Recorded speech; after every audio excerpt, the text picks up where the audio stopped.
Hello everyone, मैं हूं ऋषभ और आज की इस वीडियो में हम बात करने वाले हैं properties of centroid, orthocentre, circum centre और इन सेंटर। वैसे मैंने पिछले वीडियो में आपसे कुछ थोड़ा बहुत इसके बारे में डिस्कस किया था, लेकिन मैंने सोचा कि आज मैं रिवीजन करा देता हूं। और उससे पहले मैं आपको यही बताऊंगा कि centroid, orthocentre, circumcentre, incentre क्या होता है। मैंने बता रखा है पिछले वीडियो में, फिर भी आपको यहाँ क्यों रिवीजन कराऊंगा। और दूसरी बात आपसे ये कहना है कि अभी तक आपने जितने भी कोऑर्डिनेट ज्योमेट्री का 4-5 जो लेसन देखा, आपको क्या लग रहा होगा कि बहुत ही लो लेवल की अभी तक हमने कुछ सीखा है, या हो सकता है कि आपको सभी कुछ चीजें आ रही हो और आपको सारी चीजें आती है तो बहुत बढ़िया है। लेकिन मैं आपसे यही कहना चाहता हूँ कि पहले हम बेसिक देख लेंगे और इसके लिए टेंशन आपको नहीं लेना है कि हम कितने हायर ऑर्डर तक जाएंगे। डेफिनेटली हम लोग अच्छे से अच्छे क्वेश्चन करेंगे और बेहतरीन से बेहतरीन कॉन्सेप्ट भी देखेंगे, राइट। तो इसके लिए आपको टेंशन नहीं लेना है। बस अगर आप जानते हो उसे रिवीजन कर लो। अगर आप छोटी छोटी चीजें नहीं जानते हो फिर भी कोई बात नहीं है, आप उसे सीख लो, राइट। तो हमने कल क्या बात किया था, हमने सेंट्रोइड, इन सेंटर, ऑर्थो सेंटर और सर्कम सेंटर का बात हमने कल ही कर लिया था। लेकिन मैंने सोचा कि कल की बात तो कल गई, फिर से आज हम रिवीजन करा लेते हैं। तो सेंट्रोइड क्या मतलब होता है, point of concurrency of median of triangle is called centroid. फिर पॉइंट दिख रहा है ना, इसी को हम क्या बोलते हैं, सेंट्रोइड। ये मीडियन है, एडी, बीई और सीएफ मीडियन है। उसी तरह से क्या है, इन सेंटर क्या होगा, point of concurrency of interior angle bisector of A triangle. देख रहे हो, एंगल को बाइसेक्ट करते हुए जा रहा है। यहाँ पे इस एंगल बी को बाइसेक्ट किया, यहाँ पे सीएफ एंगल सी को बाइसेक्ट किया, और यहाँ पे मिल रहा है, इसी को क्या बोलते हैं, point of concurrency of interior angle bisector. It is called in centre. मैंने सभी का फॉर्मूला पिछले लेसन में बता रखा है, राइट। ऑर्थो सेंटर क्या होता है, point of concurrency of altitudes of triangle is called ortho centre. और सर्कम सेंटर क्या होता है, point of concurrency of side bisector of A triangle is called circum centre. Formulas मैंने सभी का बता रखा है और उसमें से मैंने सेंट्रोइड का, इन सेंटर का, सर्कम सेंटर का बता रखा है। ऑर्थो सेंटर का फॉर्मूला मैं नहीं इसलिए बताया क्योंकि इसका फॉर्मूला एक होता नहीं है, लेकिन आप फिर भी निकाल सकते हो। वो हम बात करेंगे जब आप लाइन्स एंड सारे उसके स्लोप्स, ग्रेडियंट सब कुछ पढ़ लोगे, तभी हम बात करेंगे ऑर्थो सेंटर हम किस तरह से निकालें।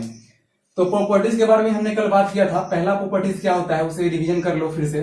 सेंट्रोइड, यहाँ पे centroid divide ortho centre and circum centre in the ratio of 2:1। समझ रहे हो, centroid divide ortho centre and circum centre in the ratio of 2:1। ये पहला प्रॉपर्टी है, लिख लेना इसे। दूसरा क्या होगा कि in right angle triangle, in right angle triangle की अगर मैं बात करूं, एबीसी एक राइट एंगल ट्रायंगल है, तो इसमें ऑर्थो सेंटर कहां पे होगा, ortho centre will be on the vertex of perpendicular.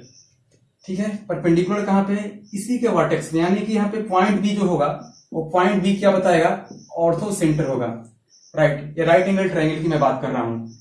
Right angle triangle के अंदर दूसरा क्या हो सकता है, in right angle triangle circum centre will be on the hypotenuse and it will be at the mid point। ये hypotenuse के mid point पे होगा, तो यहां पे सर्कम सेंटर होगा, राइट। ऐसा इसलिए होता है कि अगर एबीसी अगर सर्किल पे हो तो आप इसे इस तरह से ड्रॉ कर सकते हो। और आप जानते हो कि angle in semi circle is 90 degree, तो सेमी सर्किल होगा और टोटल एंगल यहाँ पे क्या है, 90 डिग्री है। तो देख सकते हो क्या हो गया, एसी यहाँ पे डायमीटर है और सी क्या है यहाँ पे, ये पॉइंट को अगर मैं बोलता हूं ओ, सी नहीं, इस पॉइंट को मैं ओ बोलता हूं, तो यहाँ पे ओ क्या हो गया, सेंटर ऑफ सर्किल, और ओ सेंटर ऑफ सर्किल है तो ओसी, और ओ ए क्या होगा, रेडियस होगा। तो डेफिनेटली इसे बाइसेक्ट करेगा। सेंटर क्या होता है, डायमीटर को बाइसेक्ट करता है, इक्वल पार्ट उसी तो रेडियस नहीं बोलते हैं। तो दो प्रॉपर्टीज यहाँ पे हुआ, एक प्रॉपर्टीज ऊपर हुआ, राइट। इसके अलावा आप लिख लो, तीसरा पॉइंट है चौथा में। इसके अलावा क्या हो सकता है, अगर एबीसी अगर ट्रायंगल है, इसमें पूछा जाए अगर centroid, orthocentre, circumcentre, incentre, यानी कि मैंने अभी चार जो पढ़ाया चारों पूछा है आपसे। और कुछ कुछ कोऑर्डिनेट दिया गया रहेगा ए बी और सी का। तो अगर आप मालूम कर लेते हो कि if triangle ABC, if triangle ABC is a equilateral triangle, अगर ट्रायंगल एबीसी इक्विलेटरल ट्रायंगल होगा तो इक्विलेटरल ट्रायंगल कैसे मालूम करोगे? आप एबी का, एसी का और बीसी का अगर आप साइड निकालते हो, तीनों साइड इक्वल होगा। अगर A B equal to B C equal to C आए तो तीनों साइड इक्वल इक्विलेटरल ट्रायंगल आएगा। तो आपको क्या करना है, आपको क्या करना है कि अगर आप सेंट्रॉइड निकाल लेते हो तो आपका ऑर्थो सेंटर भी निकल गया है, इन सेंटर भी निकल गया है और सर्कम सेंटर भी निकल गया है। मैं आपसे क्या बोलना चाह रहा था कि इन इक्विलेटरल ट्रायंगल, आप लिखना इसे, इन equilateral triangle centroid, ortho centre, circum centre और इन centre all lie on the same point। अगर आप इससे क्या कंक्लूड कर सकते हो कि एक इक्वेटरल ट्रायंगल हुआ अगर, तो आपसे पूछा जाए ऑर्थो सेंटर निकालने का, इन सेंटर निकालने का, तो क्या करो, सिंपली आप उसका सेंट्रॉइड निकालो, क्योंकि सेंट्रॉइड सबसे इजी वे में निकाल सकते हो। x1 plus x2 plus x3 upon 3, y1 plus y2 plus y3 upon 3। तो आप वहां पे सेंट्रॉइड निकालते हो तो आपका इन सेंटर भी आ गया, ऑर्थो सेंटर भी आ गया, सर्कम सेंटर भी आ गया, राइट। एक क्वेश्चन हम देखेंगे इस पे।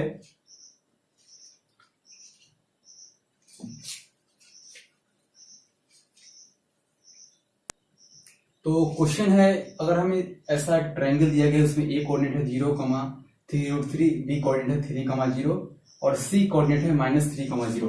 अगर क्वेश्चन आता find ortho centre, ortho centre, आप बोलोगे क्या कि ऑर्थो सेंटर में तो हमें अभी नहीं पढ़ाया गया है, तो ठीक है, सर्कम सेंटर कोई पूछ ले आपसे, इन सेंटर पूछ ले, फिर बोले चलो भाई कम से कम सेंट्रॉइड ही निकाल दो, सेंट्रॉइड ही निकाल दो, तो आप क्या करोगे?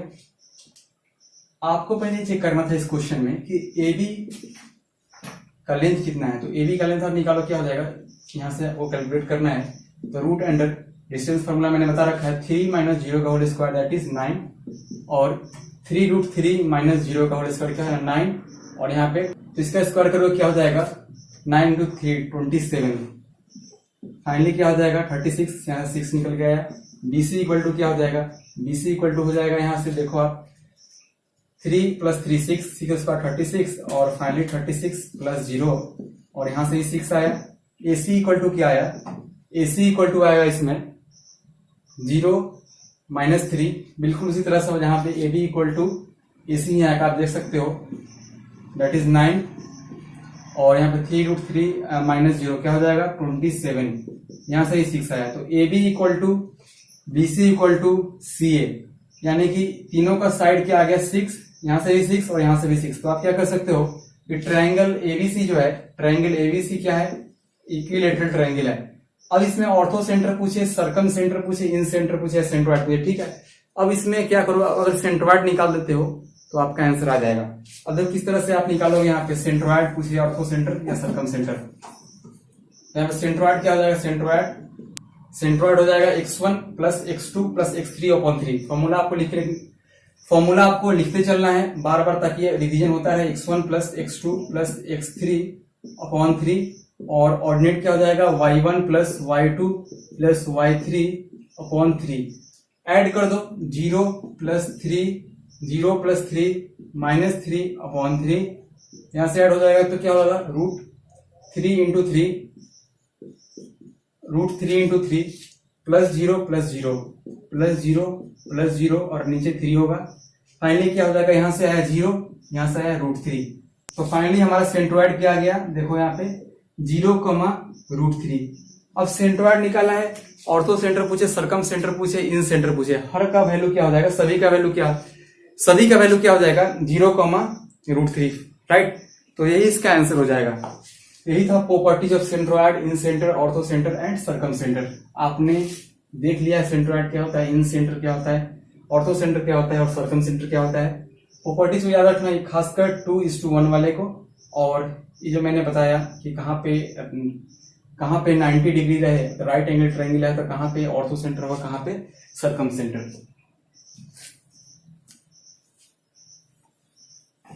तो अभी तक आपने जो कुछ भी पढ़ा वो सिर्फ मैंने इसलिए पढ़ा है ताकि स्ट्रेट लाइन का बेस से कम बन पाए। अब हम स्ट्रेट लाइन यहाँ से स्टार्ट करेंगे। इससे पहले जितना भी पढ़ा वो सिर्फ एक बेस मात्र के लिए था कि आप कम से कम एक ऐसे लेवल पे पहुंच जाए जहां से आप स्ट्रेट लाइन समझ सको। तो स्ट्रेट लाइन हमारा अगला टॉपिक है और स्ट्रेट लाइन एक हमारे चैप्टर का भी नाम है। तो एक लाइन में ड्रॉ करता हूं, स्ट्रेट लाइन है। इस लाइन का इक्वेशन क्या होगा, y equal to mx plus C standard form में है। एक तरीके से और लिख सकते हैं हम चाहें तो इसे ax plus by plus C equal to 0।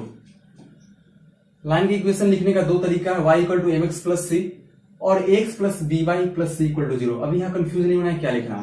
पहले देखो एक लाइन के अंदर क्या होता है, एक स्ट्रेट लाइन के अंदर क्या होगा, पॉइंट होगा, राइट, और दूसरा होगा स्लोप। तो अभी तक आपने पॉइंट को जान लिया। पॉइंट क्या होता है, कोऑर्डिनेट की मैं बात कर रहा हूं, एब्सिसा x ऑर्डिनेट y। तो पॉइंट आप जान चुके हो x, y। तो आपने बहुत बार सुन चुके हो इस टर्म को, पॉइंट पॉइंट, और हर जगह 2,3 पता नहीं कितने सारे पॉइंट्स आपने देखे। लेकिन अब नया टर्म है यहाँ पे स्लोप। स्लोप का डिफिनेशन क्या होता है तो आप समझो पहले स्लोप का मतलब क्या होता है। ठीक है, आप क्वेश्चन कर लेते हो स्ट्रेट लाइन का, बहुत अच्छी बात, लेकिन स्लोप होता क्या है। तो स्लोप को हिंदी में बोल सकते हैं इसे ढाल। मतलब कि अगर इसका डिफिनेशन दूं, वो लाइन जो है कितना एंगल बनाया हुआ है, ठीक है, वो लाइन जो है कितना एंगल बनाया हुआ है positive direction of x axis, और उस एंगल का tan अगर लगाते हैं, उस एंगल में tan लगाते हैं और आउटपुट निकलता है, उसी को हम बोलते हैं स्लोप। एग्जांपल के तौर पे अगर ये लाइन मैं ड्रॉ इस तरह से करता हूं और यह लाइन जो है एक्स एक्सिस के साथ पॉजिटिव डायरेक्शन में 30 डिग्री बनाता है, तो इसी में अगर हम tan लगा दें, tan 30 डिग्री, और इसका वैल्यू आता है 1/√3, इसी को हम क्या बोलेंगे, स्लोप। तो यही मतलब होता है स्लोप का कि अगर कोई लाइन एक्स एक्सिस के साथ जितना एंगल बनाता है उसका उसका हमें tan लेना है, और वो थीटा बनाता है तो tan थीटा जो होगा वही होगा स्लोप। तो इसे आप लिख लेना कि लाइन जो होता है एक्स एक्सिस के साथ एंगल जितना बनाता है उसका tan लेने पे हमें स्लोप मिलता है। समझ गए। अब इसका क्या मतलब है, अगर स्लोप आपने देखा tan थीटा पे डिपेंड करता है, तो देखा आपने स्लोप जो होता है उसका मतलब क्या होता है, tan थीटा। थीटा यहां पे क्या है, थीटा वही है line that makes positive angle with x axis.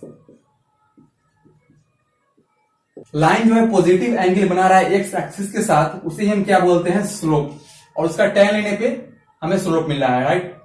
तो स्लोप जो हो रहा है tan थीटा पे डिपेंड कर रहा है। तो आप यहां से क्या एज्यूम कर सकते हो, अगर स्लोप हम m बोलते हैं वो टोटली डिपेंड किस पे करेगा, tan थीटा पे डिपेंड करेगा। अब मैं बार बार यहाँ पे tan थीटा को क्यों ला रहा हूं, क्योंकि इससे आप मालूम कर सकते हो कहां पे स्लोप पॉजिटिव होगा, कहां पे स्लोप निगेटिव होगा।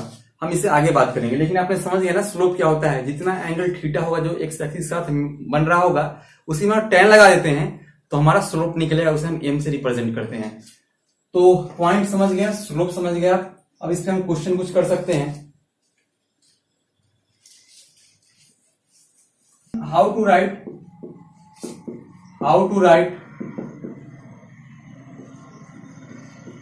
Right equation of straight line. देखो इक्वेशन ऑफ स्ट्रेट लाइन लिखने का 3-4 मेथड होता है, हम सभी को सीखेंगे। तो पहला क्या है, पहला है वन पॉइंट स्लोप मेथड। लिखते चलना, वन पॉइंट स्लोप मेथड। इसमें क्या दिया गया रहेगा, आपको दिया गया रहेगा एक पॉइंट x1, y1, दूसरा इसी लाइन का स्लोप m दिया गया रहेगा। तो हम किस तरह से हम इक्वेशन ऑफ लाइन लिख सकते हैं, तो एक फॉर्मूला होता है। अगर मैं इस लाइन को ड्रॉ करता हूं, x1, y1 से पास कर रहा है, इसका स्लोप है m, तो y minus y1 equal to m into x minus x1। इसे आपको याद रखना होगा। और यही क्या होता है, स्लोप ऑफ, इसे हम क्या बोलते हैं, equation of line in one point slope method. अब इस पे आप क्वेश्चन कर सकते हो। देखो मैं क्वेश्चन करवा रहा हूं यहाँ पे। अगर आपसे क्वेश्चन पूछे, अगर find the equation of line when it passes through 2,2 and it's slope is -2, इसका स्लोप क्या होगा, -2। तो आपने देखा ये पॉइंट है, स्लोप है, किस तरह से लिखोगे, फिर से y minus y1 equal to m into x minus x1। y1 क्या है यहाँ पे, y1 क्या है 2, n क्या है यहाँ पे -2 x -2, इसे ही सॉल्व कर लेना, आंसर आ जाएगा y -2 equal to -2x plus 4, 2x plus y -6 equal to 0। तो इस तरह से कर सकते हो 1 पॉइंट स्लोप मेथड से, जहां पे आपको एक पॉइंट और एक स्लोप दिया गया रहेगा। मैं क्या बात करना चाह रहा हूं कि अभी तक आपने जान गया tan थीटा इक्वल टू क्या होता है, स्लोप होता है। अगर आपने ट्रिगोमेट्री पढ़ रखा है स्टार्टिंग में ही तो आप जानते हो इस ग्राफ पे होता है फर्स्ट क्वाड्रेंट, ये होता है सेकेंड क्वाड्रेंट, यहाँ पे थर्ड, यहाँ पे फोर्थ। हम बेसिकली बात करेंगे फर्स्ट और सेकेंड में। तो फर्स्ट क्वाड्रेंट में all trigonometric function are positive, लेकिन सेकेंड क्वाड्रेंट में सिर्फ यहाँ पे साइन थीटा, इसका रेसिप्रोकल कोसेक थीटा पॉजिटिव होता है, बाकी निगेटिव।